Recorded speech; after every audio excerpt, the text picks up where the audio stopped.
আসসালামু আলাইকুম। Diary of Nargis থেকে ফারজিনা নার্গিস বলছি।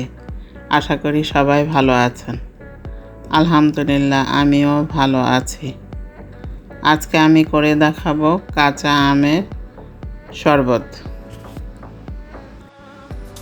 এই গরমে কাঁচা আমের শরবতটা মানুষকে এত এনার্জি দিবে যে এটা খেলেই শরীর মন প্রাণ দুটোই শান্তি লাগবে বা প্রাণটা জুড়ে যাবে।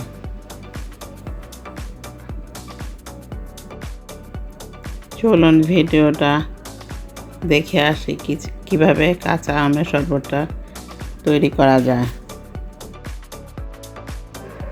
এর জন্য লাগবে আমার কাঁচা আম। আমি এখানে দুটো কাঁচা আম নিয়েছি। কাঁচা আমগুলোকে ভালোভাবে ছেলে নিতে হবে। আমি এটাকে পিলারের সাহায্যে ছেলে নেব। আপনারা চাইলে বটি দিয়েও এটা ছেলে নিতে পারেন। এরপর এটাকে ভালোভাবে ছোট ছোট টুকরো করে কেটে নিতে হবে আমগুলোকে। আমের এখানে যদি আটি থাকে আটিটা ফেলে দিয়ে এবার ছোট ছোট টুকরো করে নেব। এরপর এখানে একটা ব্লেন্ডারের জারে এই ছোট টুকরো করা আমগুলো দিয়ে দেব।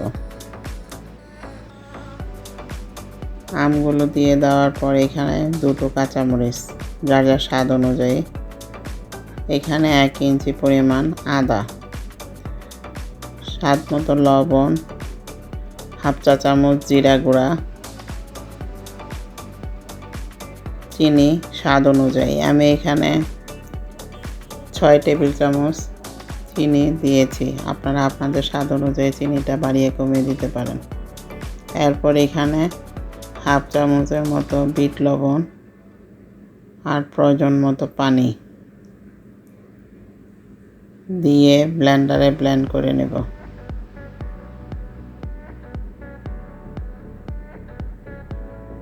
ব্লেন্ডারে ব্লেন্ড করে নেওয়ার পর এখানে দেখতে তেমন একটা কালারটা ভালো লাগতেছে না, এই কারণে আমি এখানে ফুড কালার, সবুজ ফুড কালার দিয়ে দেব।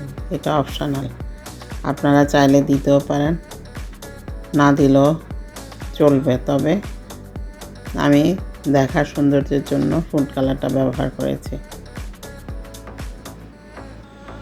এরপর একটা সার্ভিং গ্লাসে কিছু বরফ কুচি দিয়ে